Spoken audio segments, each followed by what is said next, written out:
It was a cold and rainy night when Lucas, a young student, received a message from an unknown number. If you want to see something no one else has seen, come to the old abandoned house on the hill. Bring courage. He knew he shouldn't go, but curiosity got the better of him. That house had always been the subject of rumors in town, known as the site of disappearances and ghost stories. Many said that those who entered never came out the same. With a flashlight and a phone in hand, Lucas headed to the house. It was massive, with broken windows and creaking doors, surrounded by an air of neglect. The wind howled, making the trees around seem to whisper. He hesitated at the door, but, determined to debunk the myth or live an adventure, he stepped inside. The main room was covered in dust and cobwebs, the floor creaking under every step. As he scanned the room with his flashlight, he noticed a large, old mirror in the center. Oddly enough, the mirror was spotless, as if someone had recently cleaned it. Intrigued, Lucas approached. Suddenly, his flashlight flickered, and he heard a whisper coming from the mirror. When he looked directly at it, he saw something that froze his blood. A figure standing behind him, motionless in the darkness, with glowing eyes and a cruel smile. He spun around quickly, but no one was there. The room was empty. Lucas's heart raced, but he tried to calm himself. My mind is playing tricks on me, he thought. But when he looked back at the mirror, something even more terrifying happened. The figure wasn't just there. It was stepping out of the reflection. The glass seemed to melt as the creature passed through into reality, forming right before his eyes. Lucas stumbled backward, his body paralyzed with fear. The figure was tall, with gray, distorted skin and long claws scraping the floor.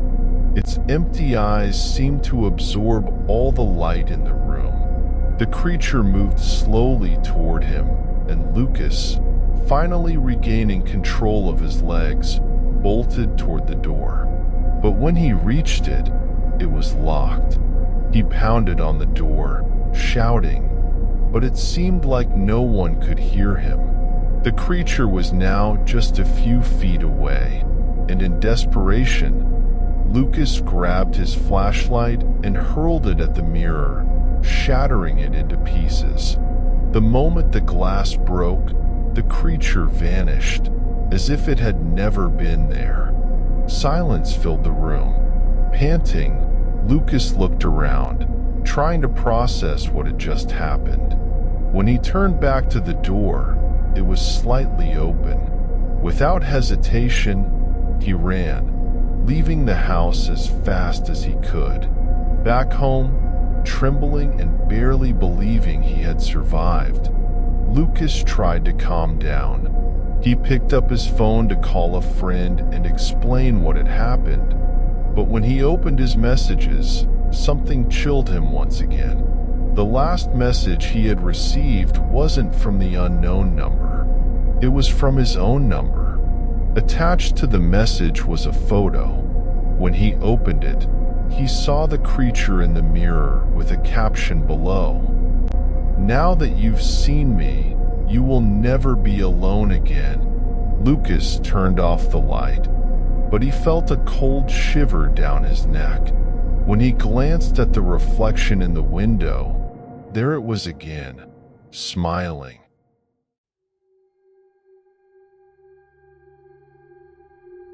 It was a stormy night when Anna, a young newlywed, received a disturbing phone call. The voice on the other end was weak, almost a whisper. "Don't go to the cottage. They are waiting for you." The call was cut off before she could respond.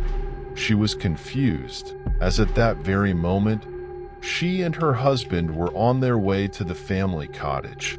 an isolated place where they planned to spend the weekend. When Anna told her husband, John, about the call, he laughed, saying it was just a bad joke. The GPS guided them down increasingly dark and deserted roads, and despite the growing discomfort, they continued. They arrived at their destination around 11 p.m.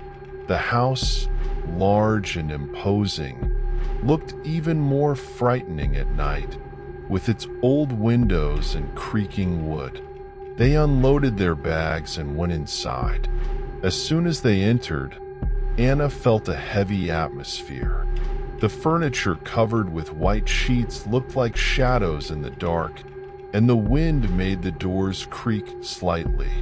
John suggested they go to sleep, but Anna couldn't shake the feeling that something was wrong. During the night, she heard footsteps coming from the hallway. At first, she thought it was John, but when she looked beside her, he was fast asleep. Frightened, she got up to investigate. The dim light in the hallway revealed distorted shadows, and the footsteps continued, always a few meters ahead of her. Following the sound, Anna reached the living room, where an old clock struck midnight.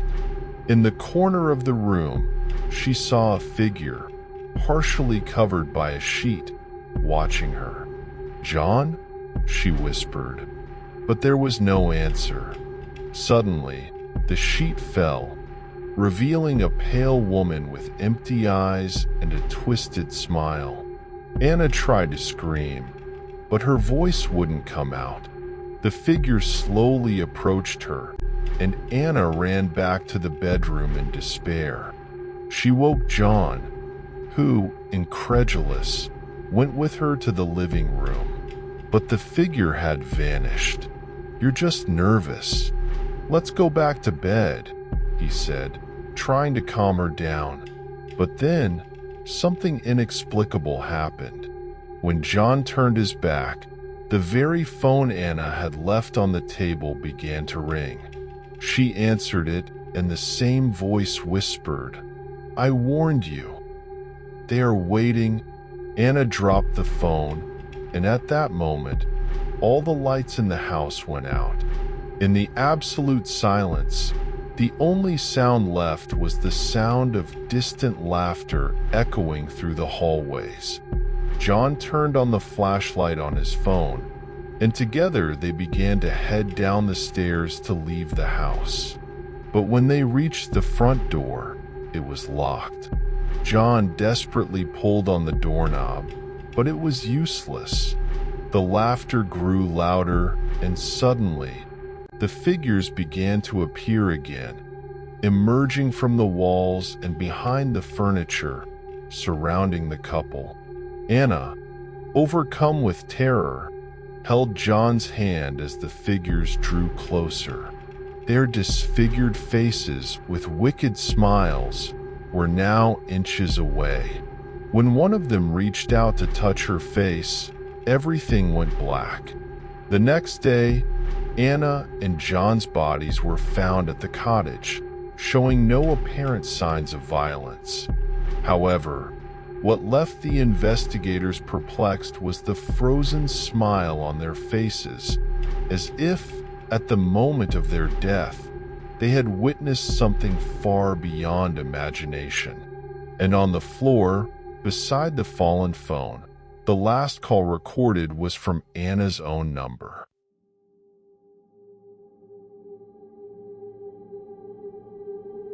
In January 2014, a group of friends and I traveled to Lancaster with the intention of attending a forum. Our stay lasted a week, and we stayed at a friend's apartment in an old building located in the city center. It was in that building that everything happened. The story itself isn't about the reason for our trip, but about the building where we stayed.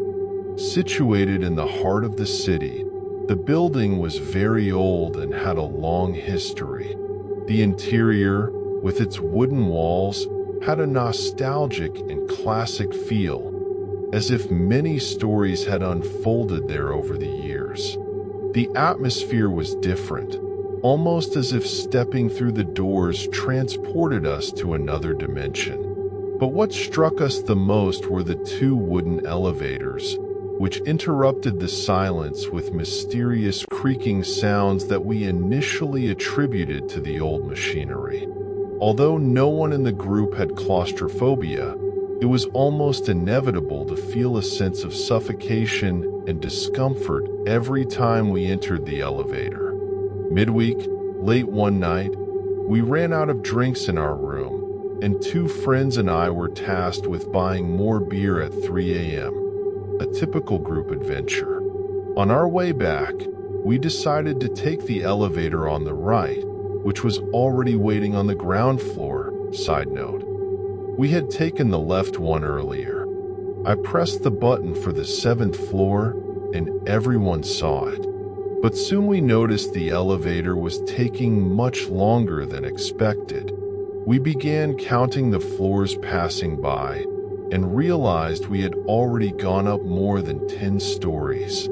Strangely, the elevator stopped on the 16th floor, but the heavy wooden doors didn't open. A terrifying silence filled the space as we looked at each other, searching for an explanation. Suddenly, we heard the elevator motor start up again, and we deduced we were near the top floor. We also heard the elevator on the left stop on the same floor, and its doors opened.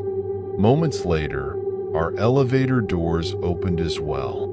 Panicked, we all rushed out and saw that the other elevator was empty.